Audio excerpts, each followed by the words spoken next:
I would like to tell you about the Association of Black History. I think what I have in mind today is sometimes we like to talk a lot about the people of the past as if they are greater than the people of today. In a way, no, they are great, and we have to remember them, and then they give us the foundation for today. But I think it's also very important to celebrate the people of today. And I think the celebration of Black freethought and celebration of Black humanists is very important to me personally, and I'm sure I believe to everyone. And the reason why is that it is still not a thing to be Black and to be a free thinker. It is, most of us, I don't know, I haven't personally met any Black humanist, atheist, that is not having, it might be on spectrum of from discomfort to risking their life on day-to-day basis to be Black, to be atheist, to be humanist.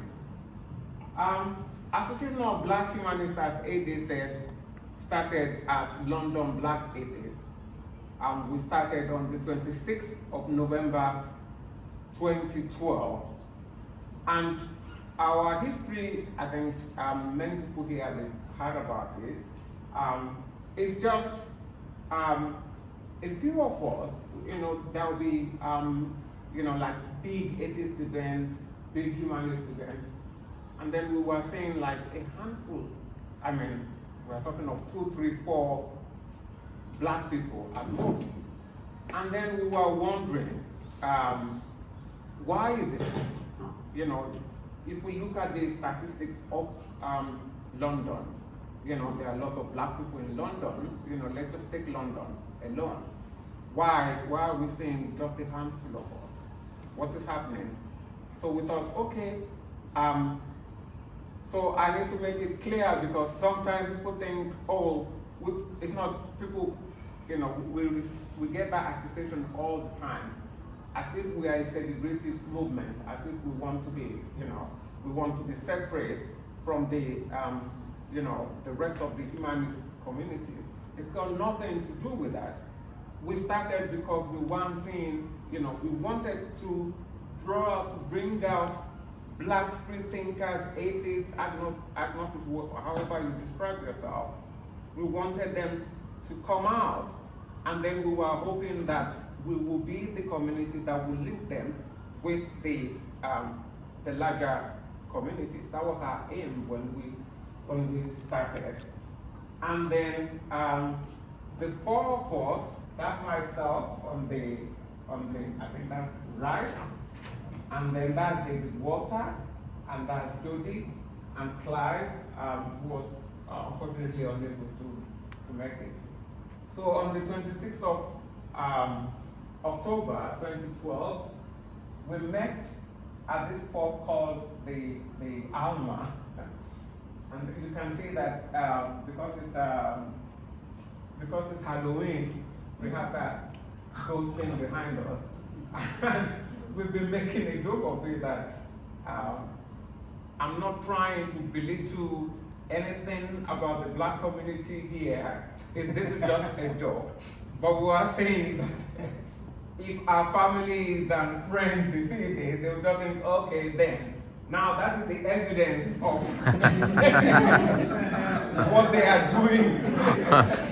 I told you, But we met at that pub, and the 4 of us, we came together, and then we brainstormed, and then we came up with the idea of London Black Atheists.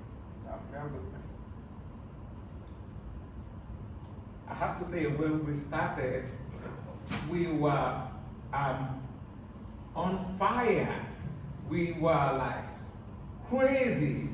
We had this idea that we were going to change you know, the black community, in fact, not the black community, everyone, every black person in the world, we thought we had that capacity, you know, that we had done with religion.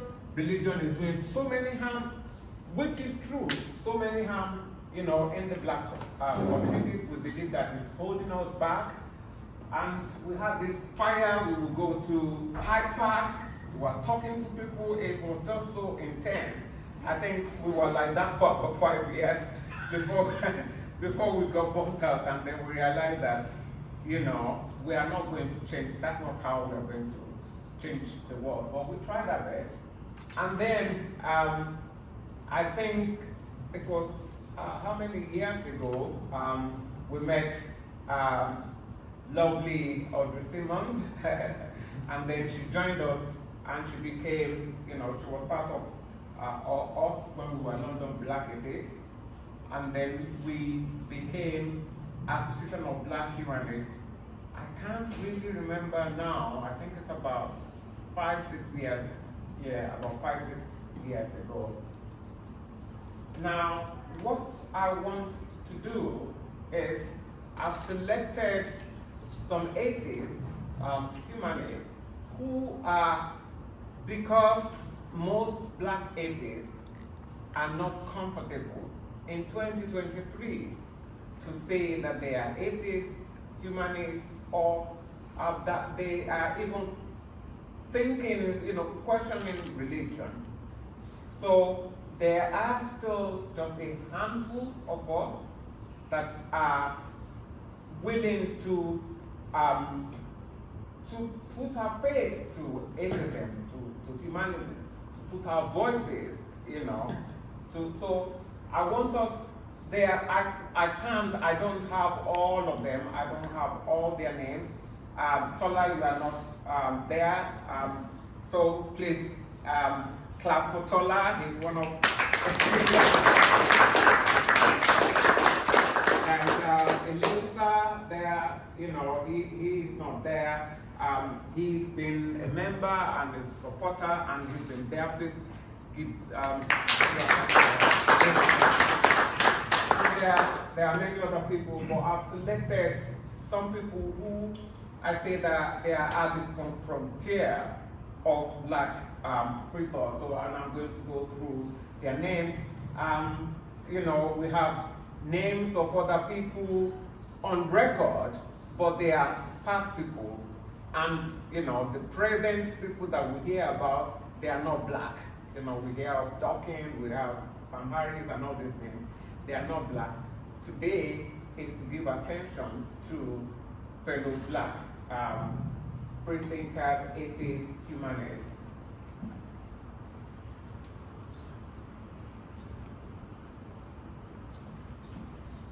Number one.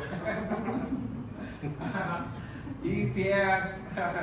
Clap for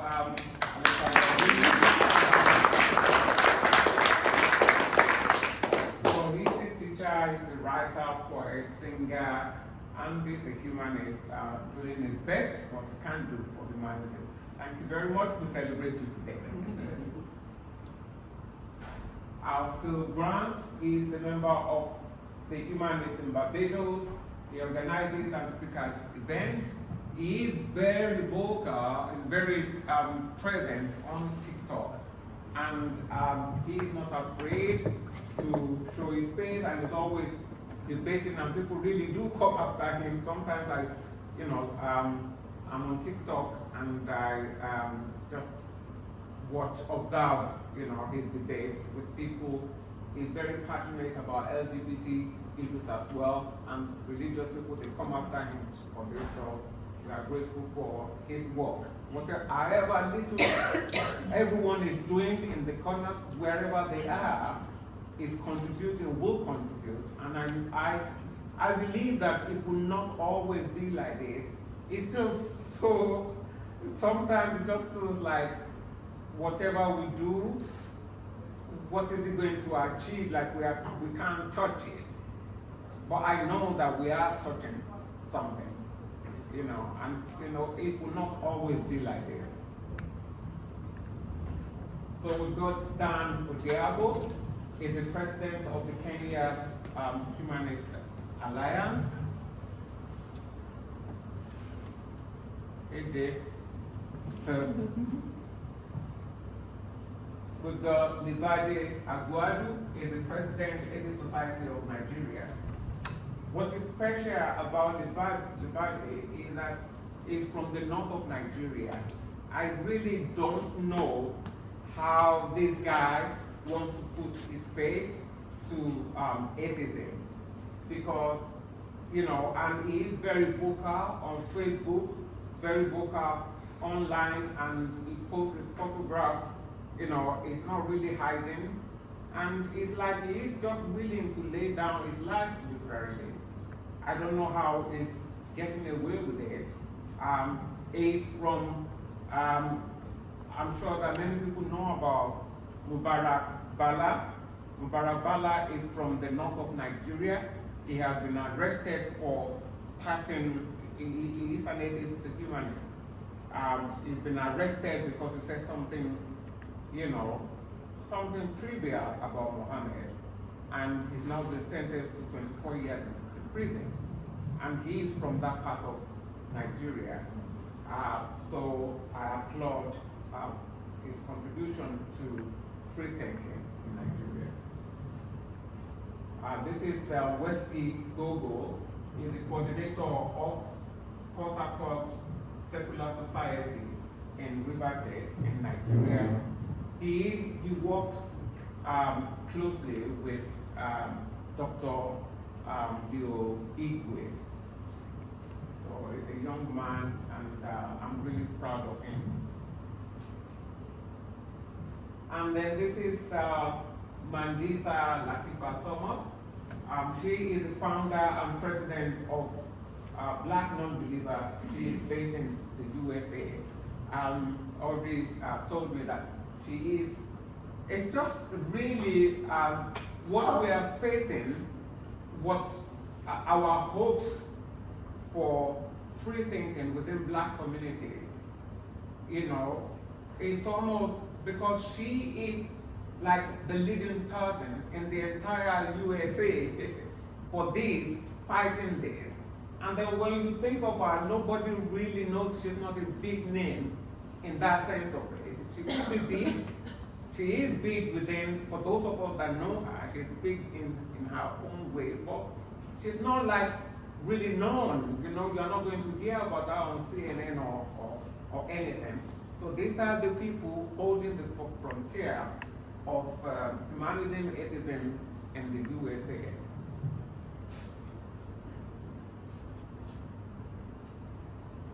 And then Professor Christopher Cameron is the author. He's written many books, but one of his books is Black Free Thinkers.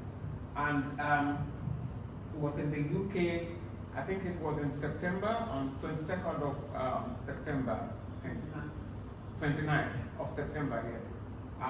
We had an event with him. It was a great event. He was telling us about the history of, you would not think, because the assumption is that, the assumption that even I had is like the slaves, they needed religion, they used religion, for comfort and everything. And you will think from what you hear, that's the information in the mainstream of civil rights activism, that it's all about, the religious leaders, even Martin Luther King, being religious, but he was able to, he found information about slaves, that their condition at the time, that God, God would not have wanted it, that what kind of God would allow what they were going through. So, and he was able to give us information about slaves that were free thinkers, that they are not known in the mainstream, but he wrote a book about that. He also wrote, in that book, he also talks about the contribution of Black free thinkers to civil rights movement. So you can look him up, look up his book. It's an interesting read. So we are grateful for his work on Black free thinkers. I think a lot of people here would know about Dr. Leo Igwe. He's the founder of the Nigerian humanist movement, founder of the advocacy for alleged witches. For those who don't know him, his work, he too, I don't know how he's able, he walks around in Nigeria, he is militant actually about his belief and about his criticism of religion. In Nigeria, the power of religion is beyond words. You know, religion is at the heart of everything, at the heart of politics. So when somebody comes out to say that they are an atheist, they are humanist, and they are being militant and being political about it, you know, it's just a risk to their life on a daily basis. And its organization, the advocacy for alleged witches, they say the problem of religion and superstition is a big problem in Nigeria, it's a big problem in Ghana and some other countries. So it's not just working in Nigeria. I know for a fact that it works with organizations in Ghana and in some other countries as well, regarding people who, you know, sometimes if you are, and most of, in fact, all the victims of, you know, all the victims who are alleged to be witches, they are either women or very young children. So if, and women, if you are a woman, you know, if there are problems within the family, maybe a few people are dying or really sick, they will just start looking at the women, you know, in the family or in the community, and then say, this one is a witch. Or a woman who is strong, successful, will not bow down to the community, to the society. It's like, where are you getting your strength from? Where are you getting your money from? Why are you successful? You are a target, you know. And then the punishment is great. It's stoning, it's beating, it's killing, maiming them, and this is happening to children as well. So his work is really needed, is really important. Please, if you can, please support him financially as well with his project. It is literally life-saving, his job. This is Kato Mukasa. I think many people here may be familiar with his name. He is based in Uganda. He was the founding chairperson of the Humanist Association of Leadership, Equity, and Accountability in Uganda. He is also an LGBT supporter as well, staunch LGBT, and we know what is happening in Uganda now with LGBT is really crazy, and people that are, you know, adding their voice to say, you know, we shouldn't be like this, and then you say we shouldn't be like this because religion is not true, they are compounding things. So he too, his work, you know, is also putting himself at risk of all sorts.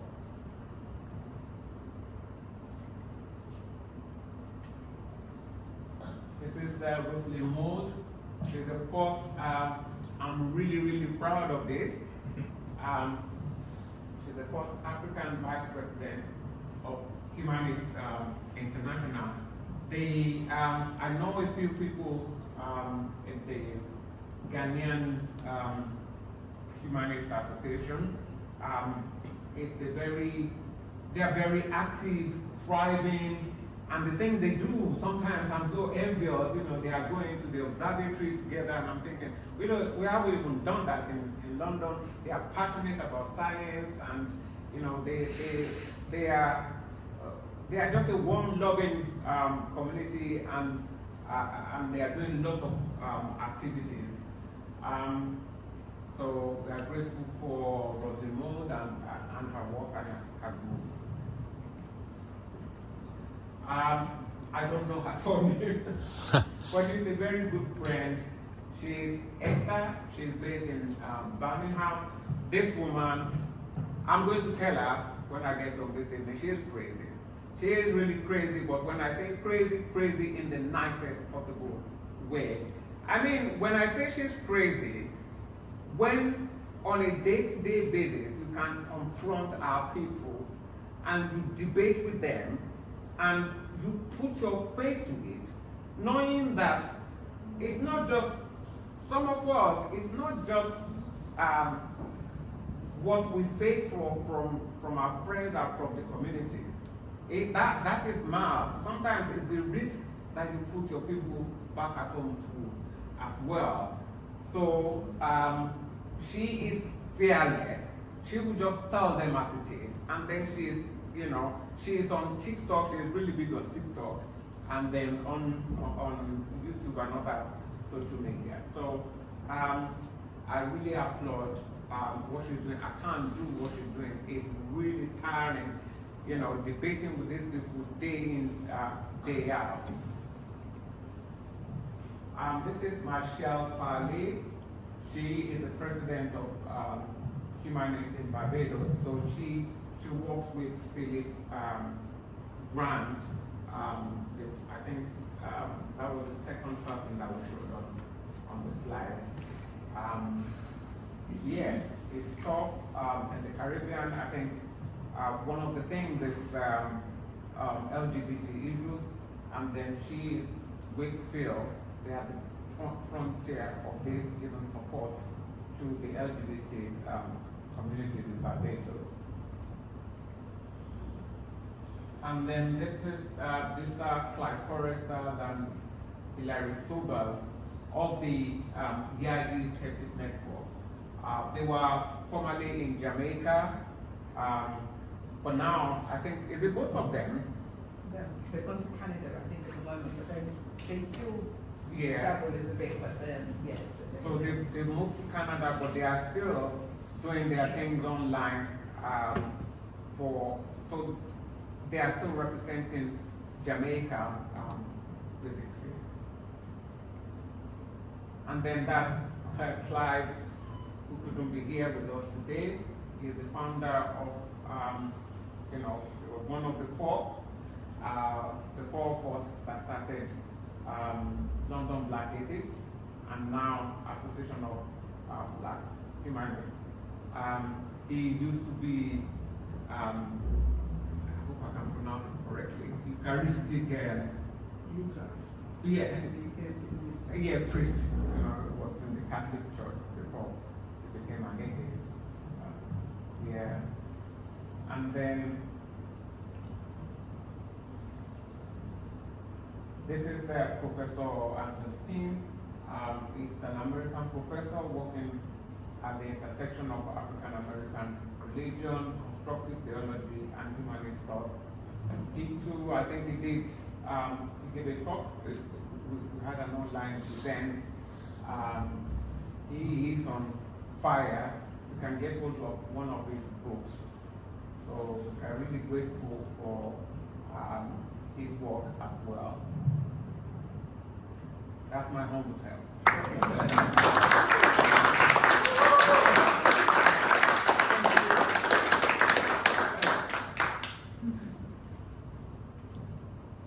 And then, whoa!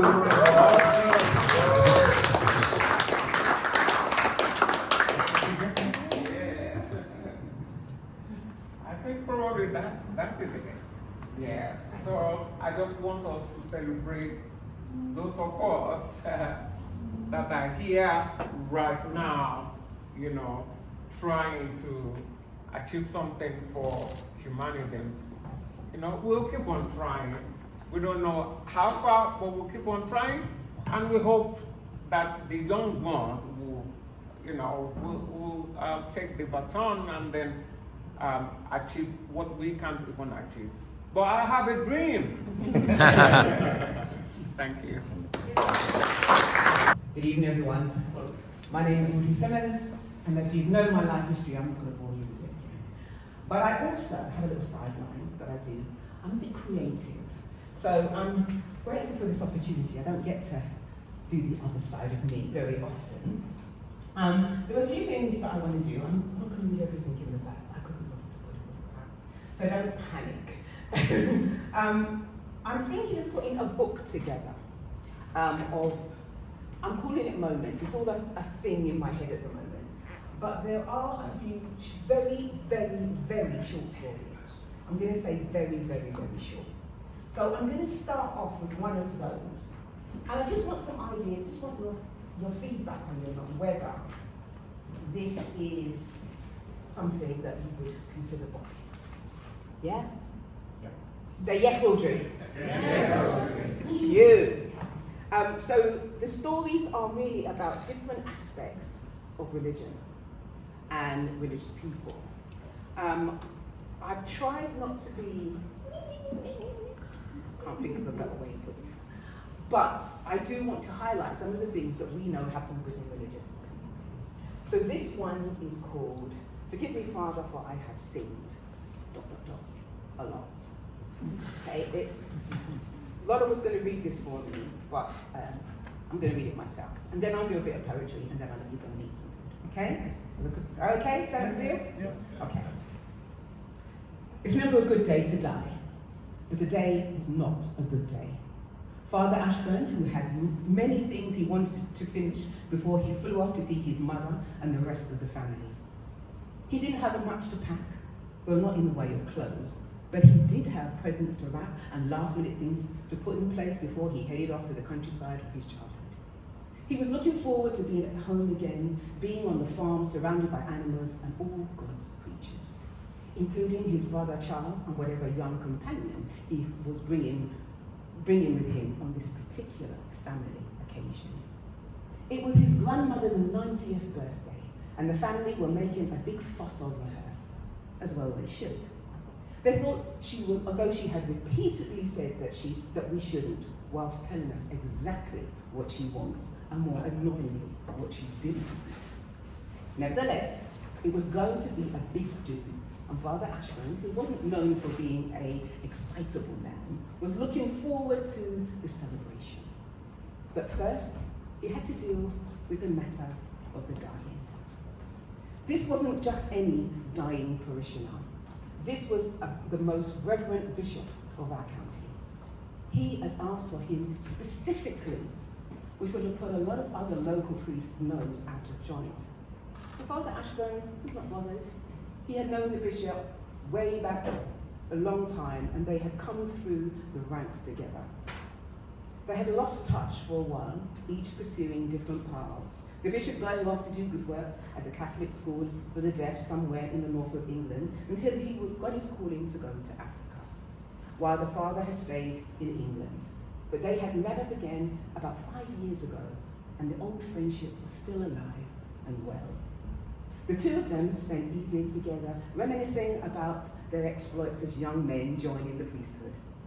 Father Ashburn had been saddened to hear of his old friend's illness and had watched him deteriorate as the cancer slowly drained the life force from him. Now he was on his way to administer the anointing for the dying.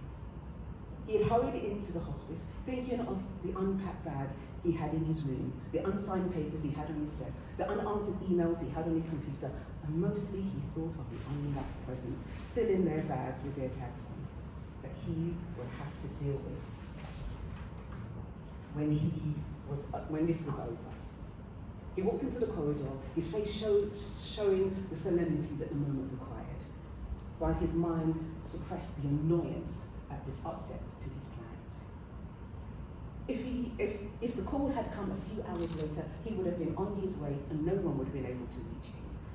He walked into his friend's room. It was grey and sparse and only contained a small beige fake tea cabinet with a jug of murky-looking water, a small bowl with a sponge on a stick, and two chairs that might as well have been spikes. They looked so uncomfortable. Father Ashburn approached the bishop, who was in a drug-induced doze, his face the colour of plaster, and his once full face and full figure, now just skin that looked as if someone had tried to stick it to his bones. It just hung there, sagging a sagging reminder of what had once been and now was no more. His eyes, even though they were closed, were so far back in his head, Father Ashburn was sure that even when open, they would only be partial use. He sat on the spiked chairs and waited for his friend to notice that he was there. Bishop opened his eyes exactly 37 minutes later. One of the nuns that was tending to him came into the room. Her face was as grey as the surroundings. Her voice was a low hum, like the sound of your fridge mates. She asked if there was anything he wanted or needed, and told him that all the treatment had stopped except for pain medication to keep him comfortable, and that they were just waiting for the end. She smiled as she said this, as if the end was some happy time, and Father Ashburn knew that she thought he was lucky to be going to be with the Lord.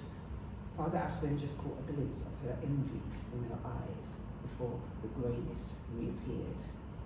The bishop took his place looked pleased to see him.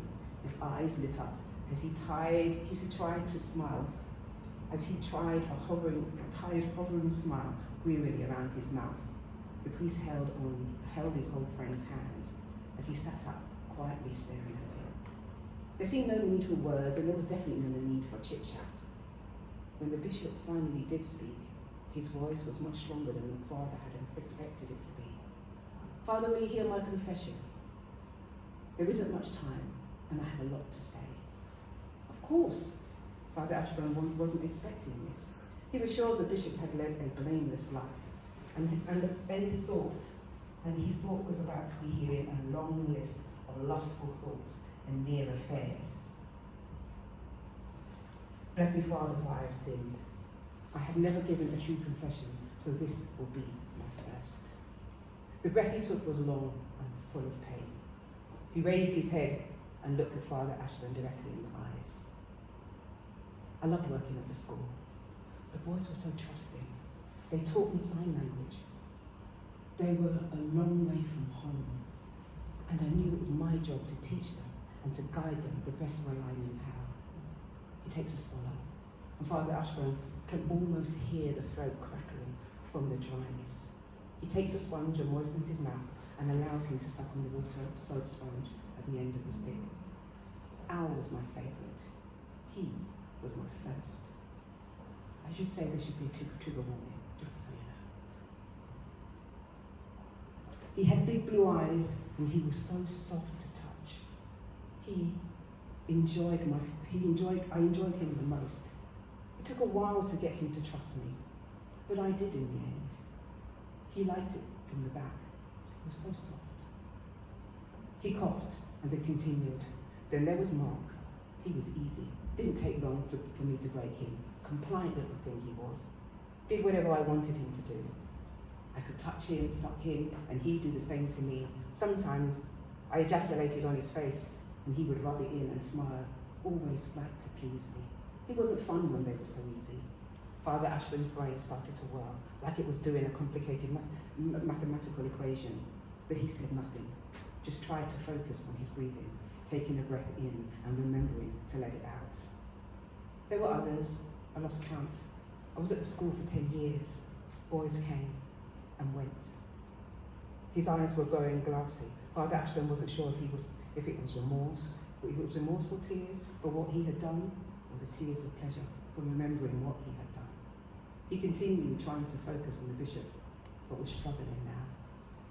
One or two tried to tell. There was an investigation, but the boys were deaf, and most of the families couldn't sign. So when they came home, there was no one to complain to, but the parents. Oh, the parents were so lovely. They gave me presents, you know, a bottle of whiskey at Christmas, cakes, bakes.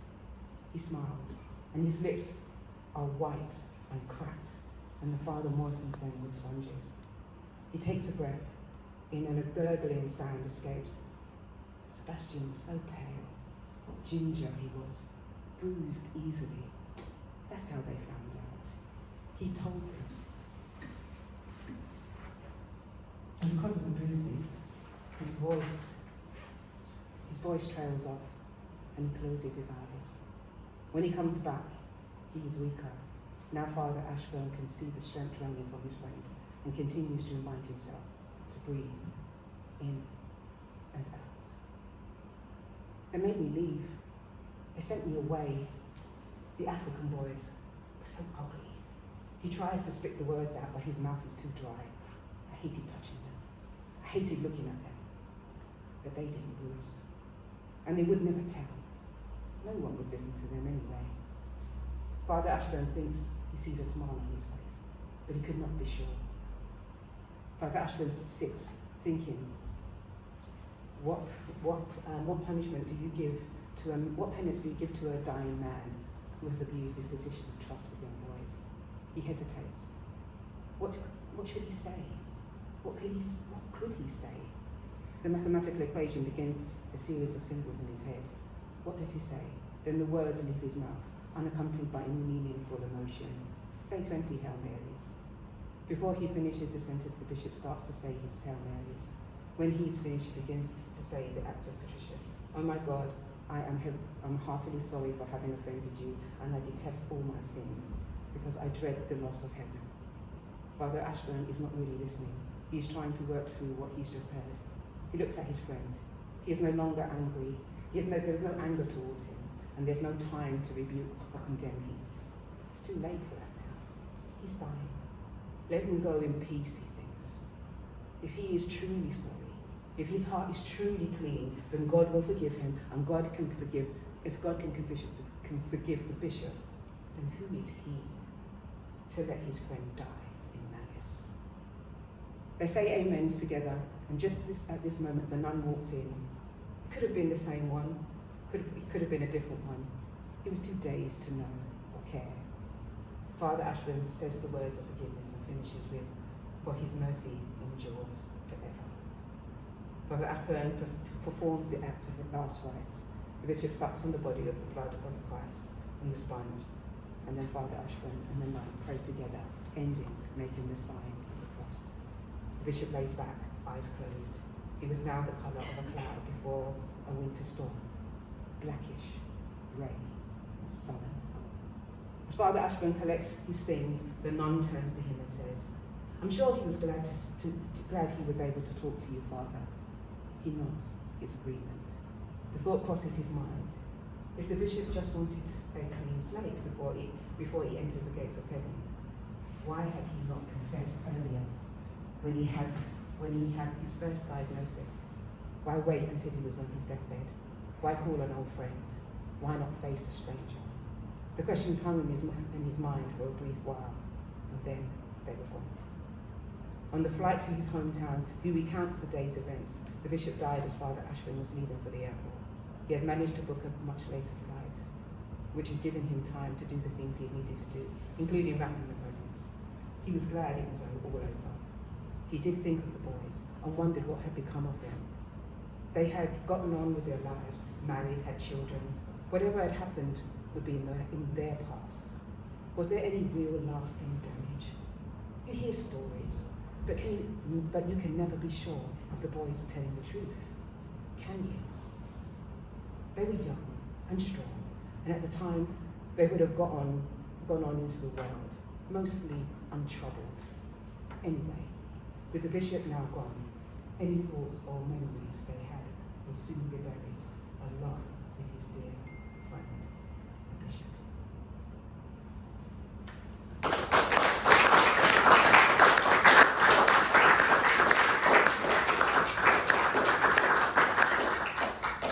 Bit gruesome? A bit. A bit. It was a bit, wasn't it? They're not all like that. There are some nice ones in there. But I thought I'd G you up a little bit. You were looking too happy, and I thought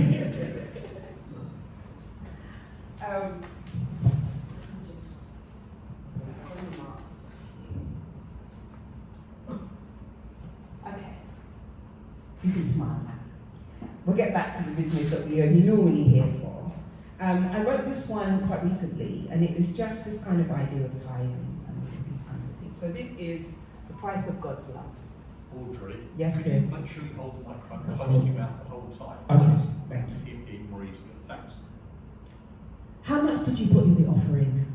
What is the price of God's love? If you put more in the offering plate, do you get a better place up above?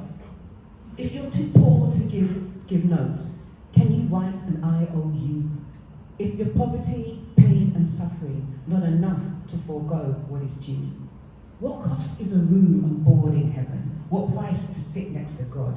Does the price guarantee all or only some of God's love? If you pay less than your 10%, do you fall short of your obligations? Is the bank of God for real, or a creation of a pastor's profitable imagination? How much did you put in the offering? What price did you pay for God's love? If you have to pay for a blessing, your God is a banker, not a God.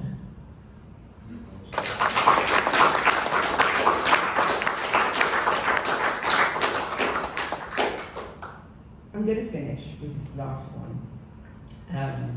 Might make you smile a little bit, just a kind of G-up. I know I'm starting on it, I'm going to finish it. I wrote this one when I'm thinking of the people that I used to go to church with when I was a Seventh Day Adventist going to church. So this one is called The Calling from Sister Pam. Good evening, ladies and gentlemen. Let me introduce who I am. My name is Dolores Olusegun Brown, but you can call me Sister Pam. As you can see from my Bible, I am a God-fearing woman. I was born in Jamaica and I'm from a God-fearing clan. I have a God-fearing mother, father, 16 brothers, 12 sisters, and a goat. And no, my family wasn't planned. I went to Bible study school on a Sunday, Monday, Tuesday, Wednesday, Thursday, and Friday too. Then I got a call from the Lord God himself to come to England and put a little God-fearing into you. What you looking at? You don't think you need God blessing, talking about there is no God and reading the God delusion. Now let me ask you something. Have you ever read the good book? It talks of love and happiness, and in some parts it even teaches you how to cook. It's like one of them how-to guides, you know, a little easy read for dummies. You pick it up, read it from cover to cover, and it turns everybody into lovies. Don't look at me like that. You know, Darwin, turn your head, talking about evolution. I'm finding dinosaurs going under seabed. The good book has it all. From Genesis, go straight back to Revelations. We all know that it has a little fire and brimstone stuff, but it also talks of salvation. Now, we know it condones slavery. You know, a few babies have been killed, but if you weren't so hedonistic and disobedient, then no blood would need to be spilled. When I read this book, it feels so good. It's not all doom and gloom, there's even a few chapters on what to do in the bedroom. I know you are all skeptical and don't want to sing, not even a gospel song. But I have to ask the question, what if you are wrong? What are you going to tell St. Peter when you're standing at the pearly gates? I, being a good Christian woman, will walk right through, but uno gonna hell straight. What are you, So pick up the Bible, people. There is something for you all. We don't mind the underage sex, but we don't want no. Well, I can't stand here talking to you heathens. I didn't come here to shoot the breeze. But I do have to ask the question, do you accept the Lord Jesus Christ as your own personal Savior? No, as you please. Well, I beg you, excuse me, people. Pastor is going to ride me in the church. Just remember my name, Dolores Ernestine Boadicea Merkelbaum. But everybody call me Sister Pam. Thank you. Good evening, everybody. How are you? Good. Did you actually reply? Yeah. Okay, let's do that again. How are you, everybody? Yeah. I'll make do with that. Just Okay. doing the screaming. Okay, everybody. Hi, my name is Tawny Stranger. As AJ kindly introduced me, I'm an actor, script writer, story writer, and also spoken word artist. And I'm going to be doing some of my pieces for you tonight. I don't want to kind of take up too much time, but I have some stories as well that I don't normally get the chance to read out in a lot of audiences. So I hope you wouldn't mind me indulging in a few of my short stories. I will start with, considering it's Black History Month, I'm going to perform one piece that I actually performed and actually published with one of my writing groups, the African Heritage Writers Group. We published an anthology back in December 2018 called 100 Years Unheard, which was focusing on the contributions of African and Caribbean people in the World War I era, predominantly focusing on the women actually, because their voices tend to get so sidelined and so silenced that we never hear about them. So this is one of my short stories from that anthology called Why I Must Go. So, this is love, she sneered, leaning on the kitchen table. After sighing for the 10th time, in the 5 minutes since the conversation began, her husband replied, "It's a different kind of love. How is it love to go gallivanting off to lands you've never known, shooting and killing people who've never done you any harm for people who don't care about you? That makes no sense." The whites of her eyes were turning pink with pain. And though he felt the tug at his heartstrings, Marcel still had to make his point. "Aretha, it's what I have to do. The world is a dangerous place right now. Any madman from back and beyond could just pick up a gun and invade and threaten our way of life. Am I supposed to just sit back and take it? But this isn't the Stone Age. It's 1914. Their problems are their problems. Why do we still need to resolve disputes with arms and bloodshed? And why do you even need to be involved? You're not one of them." "Well, it's not as simple as that." "Yes, it is, Marcel. Yes, it is. They are white, we are coloured. Their problems are their problems."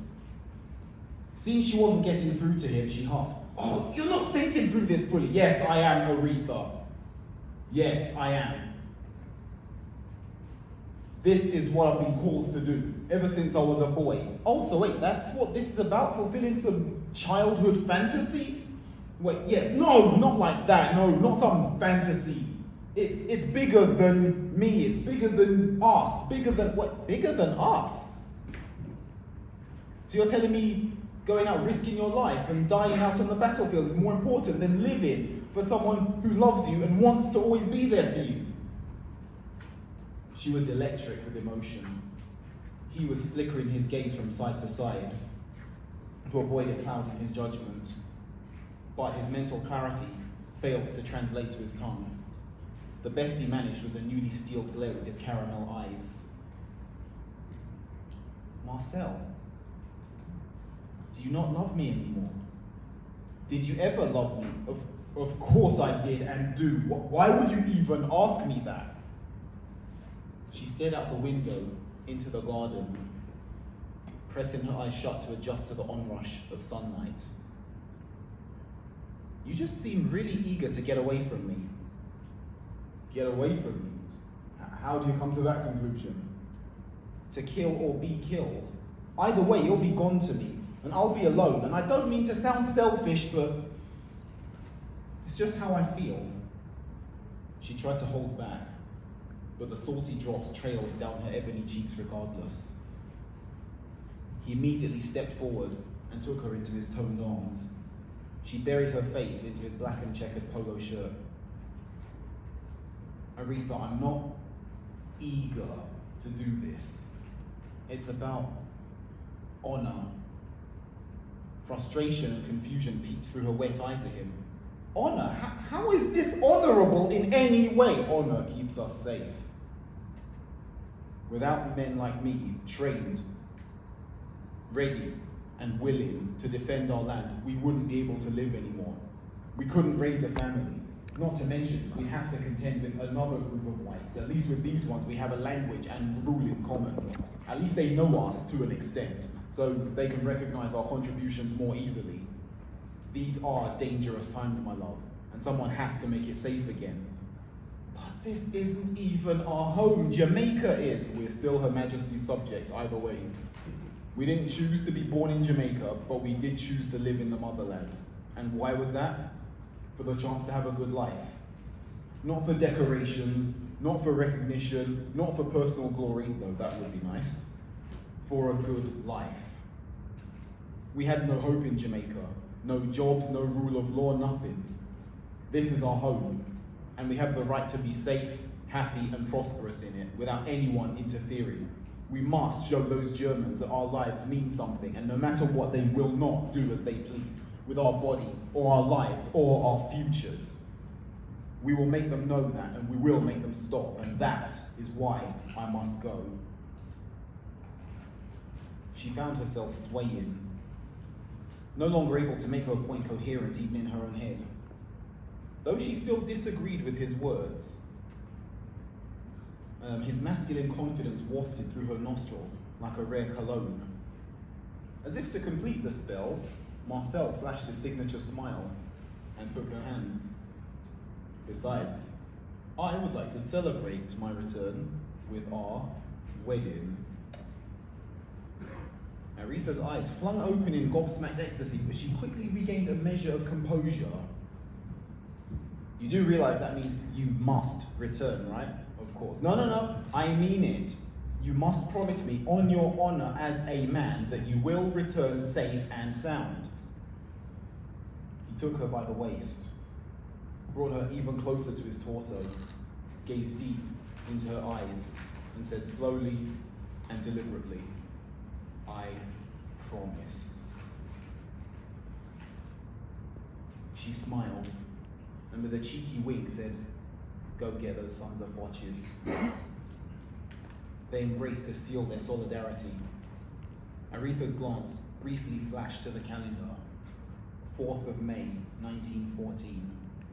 Then she ignored it and closed her still watering eyes.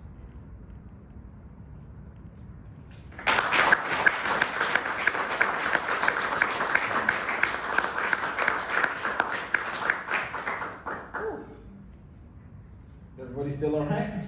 Yeah. It wasn't too heavy for you, was it? What was the date of the wedding? Okay. Well, I'm going to do another one, actually. I will do... Sorry, before you go, did they get married? We need to know. We'll have to check out our next anthology. You can't leave it at that. We'll have to come and check out our next anthology when we release it. See, my next piece will be...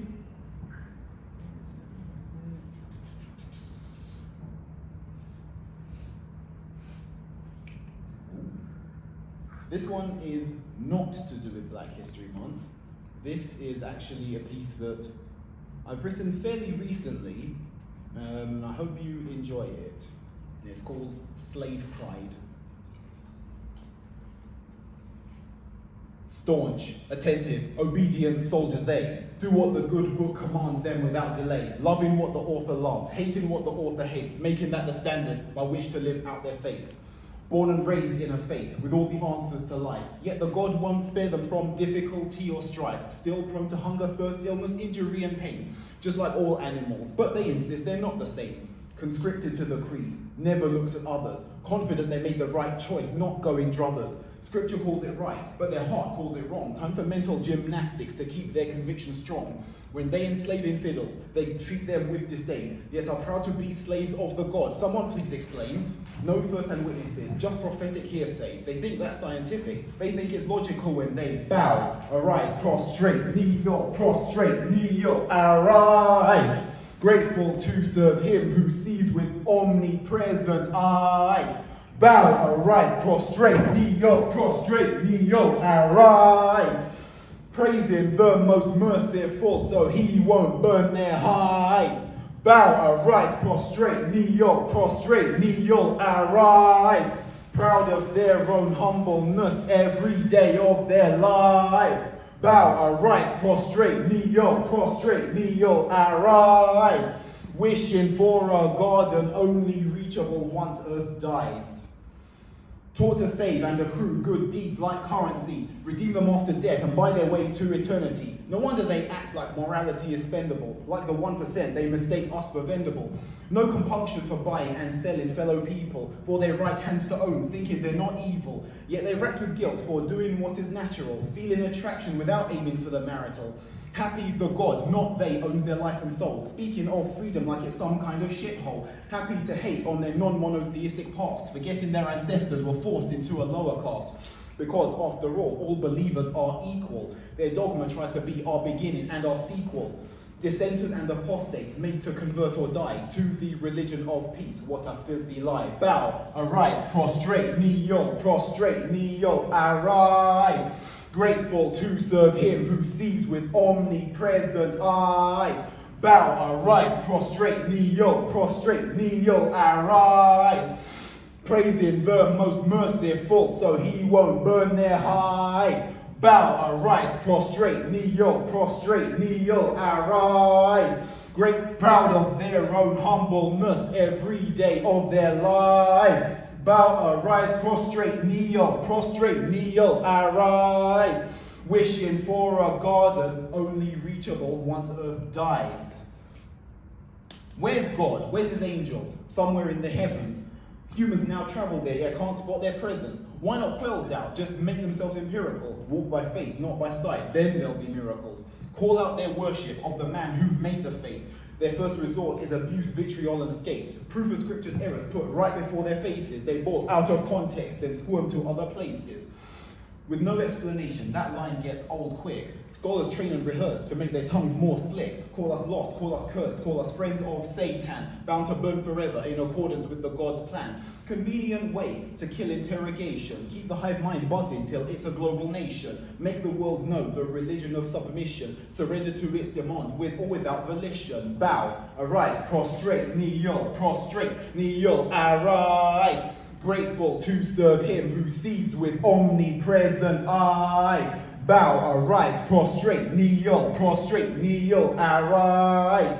Praising the most merciful so he won't burn their hides. Bow, arise, prostrate, kneel, arise. Proud of their own humbleness every day of their lives. Bow, arise, prostrate, kneel, arise. Wishing for a garden only reachable once earth dies.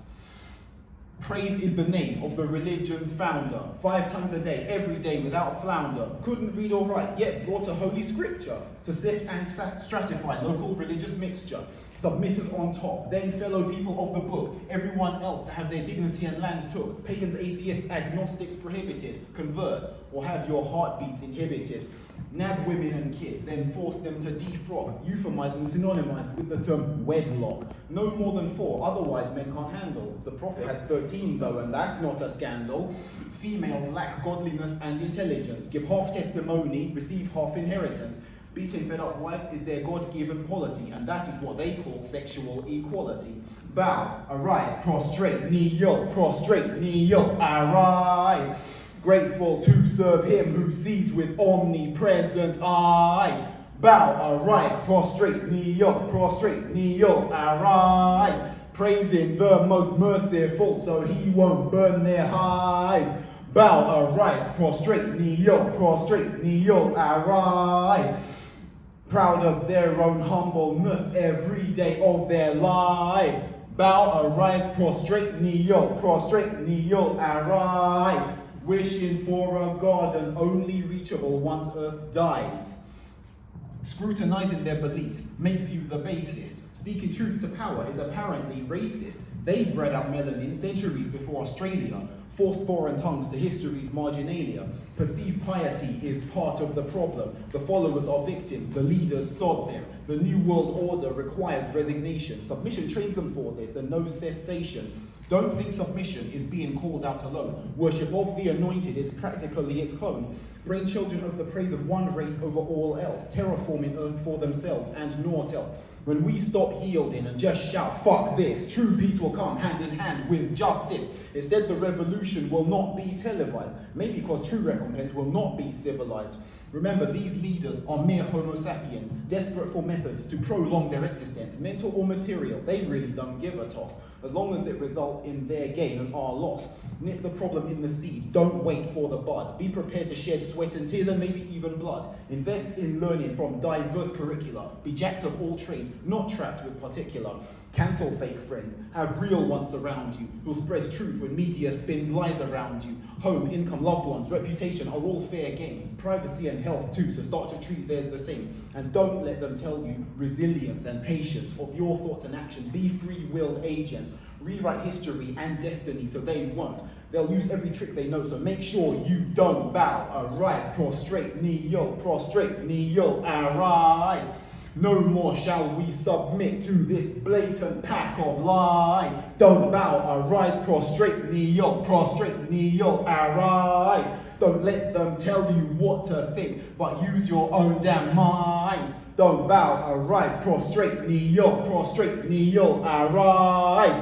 Test whether they right their wrongs if they apologize. Bow, don't bow, arise, prostrate, kneel, arise.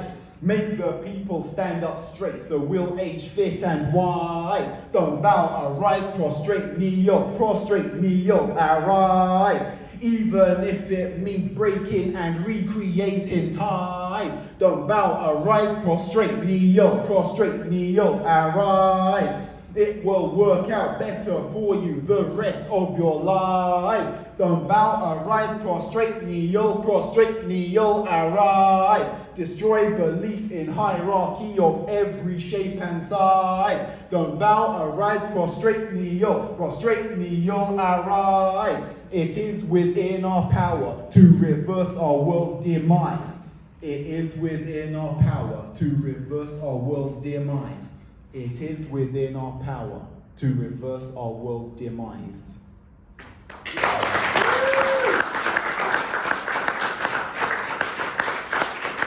Hope you all enjoyed that one. Yes. This one is a little bit more philosophical, and it's short, like I just said, called Poet's Purpose. Interrogate the heavens, every star, every planet, every meteor. Peruse every handful of ocean and cloud, and even the Earth's very core. Unravel and reveal. Translate what's surreal into what's real, without flaw. Till you reach the fundaments of existence, then carry on, seeking more. Don't stop. Don't surrender to what everyone thinks they know. Seeking to reap fruits of knowledge from seeds they didn't learn to sow. Trying to claim treasures from travels they were too trepid to go. Never mind though, stay on the mission, for fortune goes to and fro. To and fro, between dimensions, like it's a habit or a living, absorbing deceased futures and unborn pasts alike, then giving them a new home in our kind's collective unconscious, then sieving down to the level of communicable prose, while knowing some remains missing. Anecdotes to analogies, scientific truths to alternative realities, discovering or creating syntheses between paradox moralities, leaving space for hermeneutics, but excluding willful fallacies, is the purpose of the poet on this planet, bettering all mentalities.